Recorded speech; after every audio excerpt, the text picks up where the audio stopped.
the last class, I told you language is a skill. Now what does this mean? This means that language is something that we are not born with.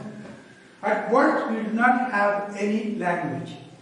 We are not born as English speaking, or French speaking, Hindi speaking, or Nepali speaking individuals. As infants, when we are at birth, we do not have a language. Alright? So therefore, we say language is a skill. That means a skill is something that we are not born with. We are not born with. Then what? Then how do we get this skill? We acquire it. We acquire it. We learn it. Skill is something that we learn. Now, football for instance, alright? We admire Cristiano Ronaldo, right? Okay. Now, was he born as a footballer or the greatest footballer? No, he wasn't. At birth, he was just an ordinary infant, just like anyone else. Alright? But then eventually, he developed the skill of playing football. And then he excelled in it through practice, through training. He developed his skill. First he acquires the skill, he learns the skill, then he develops the skill and through practice and knowing the rules of the game, and ultimately he becomes a great skilled footballer, or one of the greatest skilled of all times. Okay, so a skill is something that we are not born with. Then at birth, what do we have? We are born with the potentiality.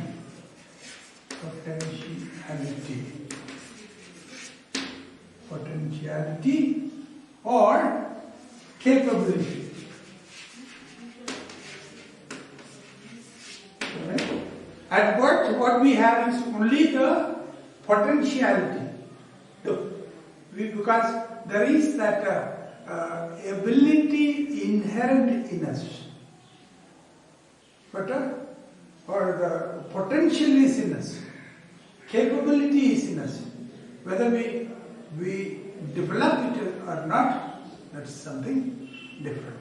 Like for instance, at birth, we are not born as a French speaking or English speaking or Nepali speaking.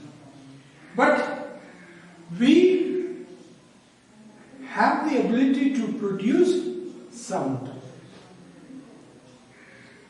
Because at birth we scream.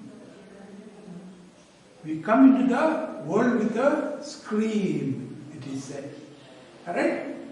So if a child doesn't scream at birth, usually the doctor or the nurse bangs the child at the back, so that else holds him upside down and bangs him, so that he screams. So that the moment the person is born, if he is capable of producing a scream or a sound, then he has got the potentiality to learn and to speak a language. Whereas there are others who are not able to produce a sound at birth, and later on they will remain incapable of speaking any particular language. And we call such people dumb. People who are dumb. They are people who were born with no potentiality of speaking. There are children who at birth, they are born without limbs. What are limbs? Arms or legs. Now we call them handicapped or specially abled or disabled and so on by various words. So therefore, and such people are born with that incapacity. Alright? The fact that they do not possess arms, that a child is born at birth does not have arms, then that implies this child shall never be able to become a swimmer, for instance. Or children who are born without legs, they shall never be able to become a great sprinter. Okay. So, at birth, we are not born with the skill, but we are born with the potentiality or the capability. Alright? And when we talk of language, the fact that at birth you or an infant or the child or a baby is able to produce a scream, which is a sound, proves that this child this newborn has the potentiality of speaking a language. Alright? And the language at that moment is not determined.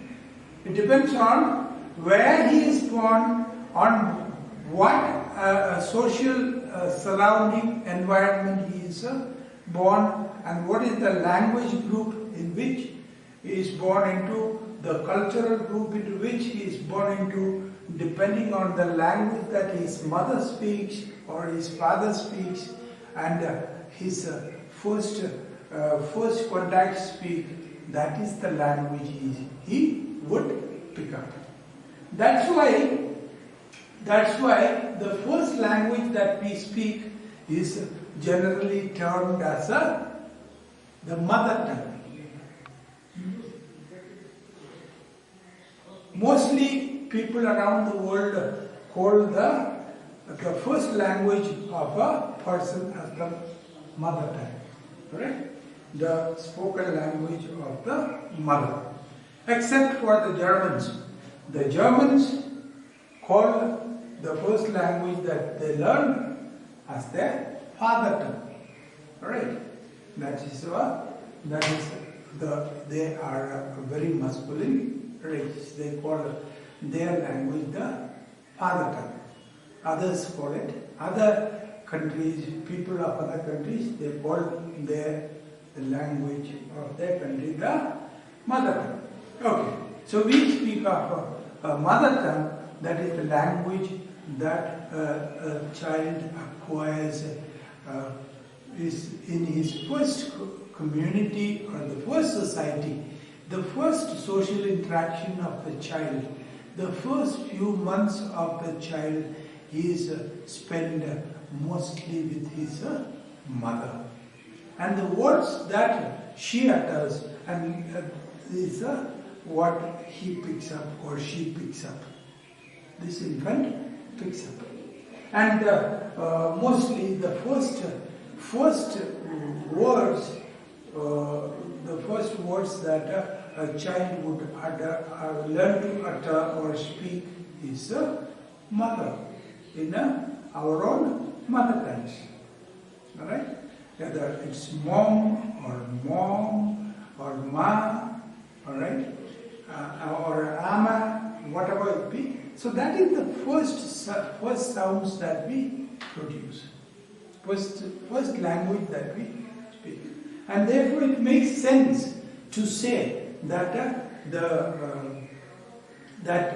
language the first language that we learn to speak is a mother tongue, because it is the tongue. Tongue means language. It is the language of the child's mother. Right. So that is and only the first society the child interrelates with is his mother. Right. So we are born with the potentiality and or capability. We call it a skill, and skill therefore needs to be acquired. Like for instance, the child picks up the first sounds, the first words from his or her mother. The words that his or her mother utters, that's what the child speaks of. So the child has acquired this from his or her mother, and therefore we call it the mother tongue. So at birth we do not have a language, but eventually we learn one languages or more than one languages depending on our ability and the environment in which we live. And there are people who have known about 7 to 14 languages, people who have developed this skill of learning languages. So there are people who are capable of conversing and writing, understanding in about 7 to 14 languages. So that is how they became like that. It is because they developed this skill, this language learning skill. They developed. Just like a footballer keeps training and practicing and thereby improving upon his skill, his ability. The same way, a person who is interested in language, he'll go on learning more and more and new languages. Okay. And so this language is something that we are not born with, but we acquire it. All that we are born with is the ability. I told you the example of a child who utters a cry at birth. Or if the child doesn't produce a sound or a cry at birth, the nurse or the doctor takes the child by his heels or by his legs and slaps him or bangs him at the back of his back and in order to open his sound or the lungs. Okay, so that makes him scream, and that if a child at birth screams, that's a good sign, because the child is born with the ability, the capacity to speak a language or to learn a language and to speak. And if a child does not produce this sound at birth, then he or she will grow up as a dumb child, a child who cannot speak. Right? It is one of the disabilities that we have, and so that is it. Some are born blind, some are born without limbs, that's without arms or legs, or some are born deformed, so in various ways. So these are all indications that they do not have the potentiality for a particular skill. Alright. Okay. So, the language is not something that we are born with. It is a skill, just like any other skill, and therefore it needs to be acquired, and it needs to be it needs to be developed. Okay. So therefore, what does a skill need? It needs a training. It needs training. At first we are born with the ability to speak, but then this skill needs to be trained. So we need therefore when we talk of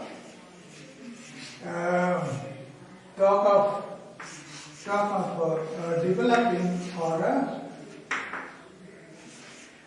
there are two things involved.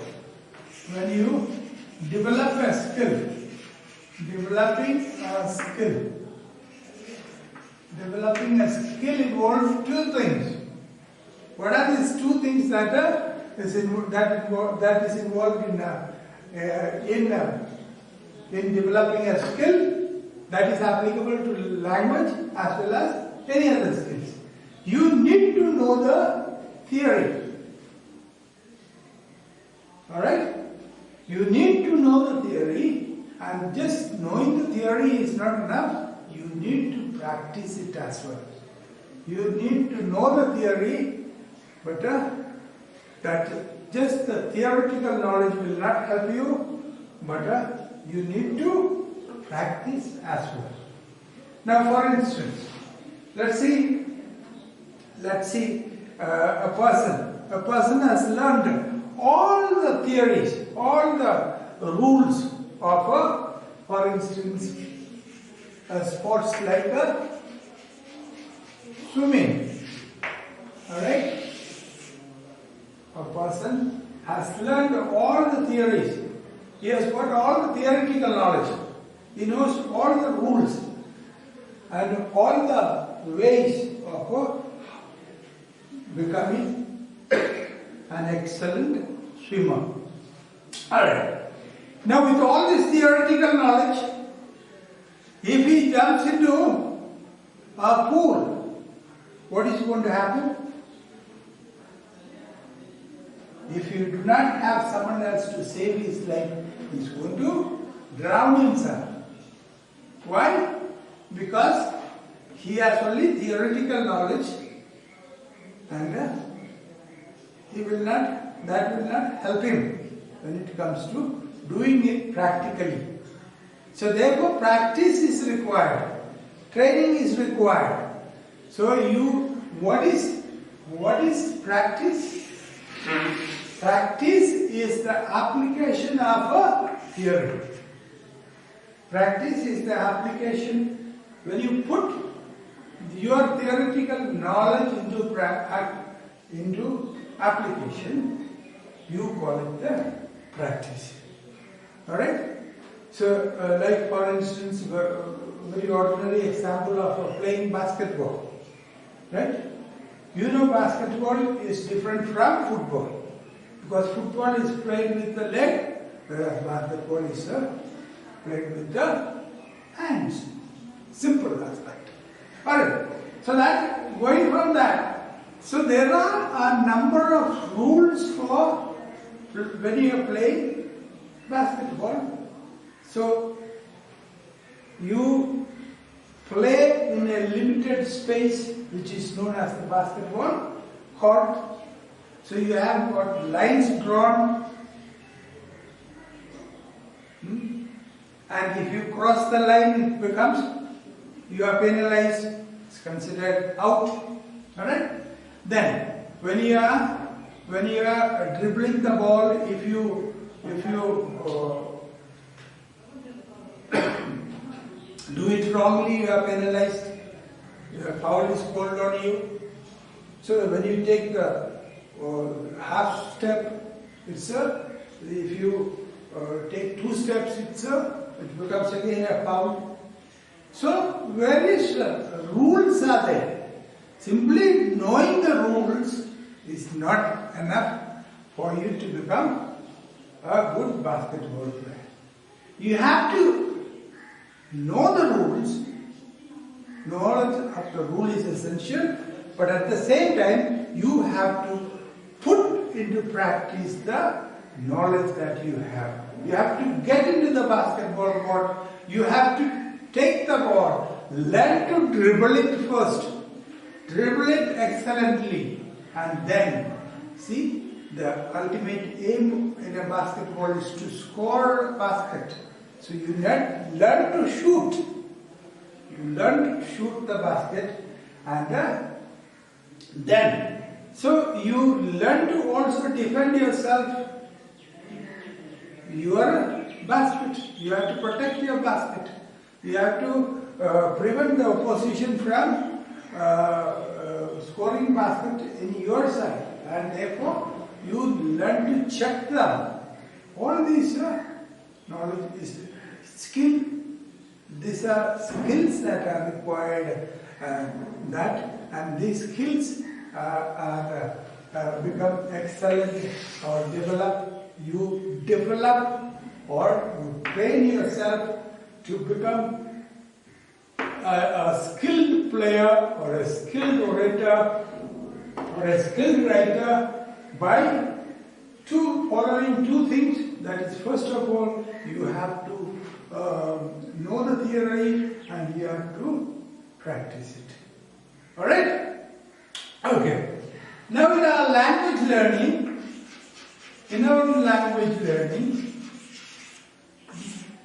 first of all, we have, I said, theory. So the theory is what we call the grammar. Alright? What are the grammar? They are the basic rudiments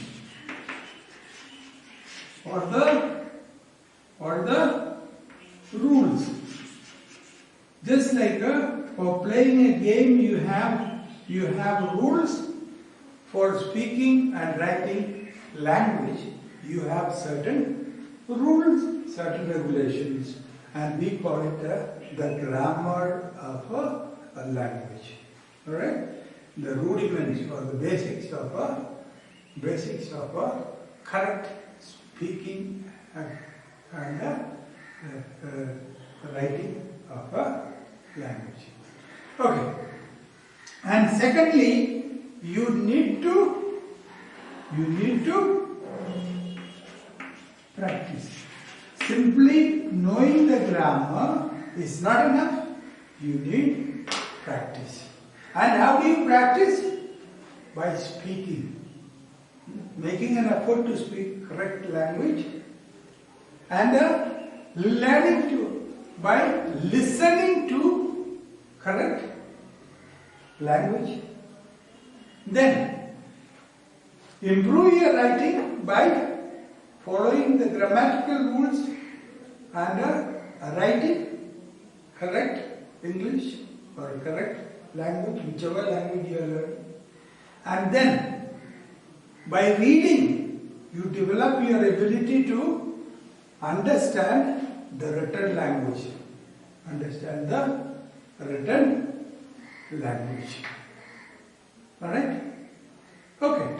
So, language as a skill, I have given you this much introduction that we are not born as persons who speak a particular language or other.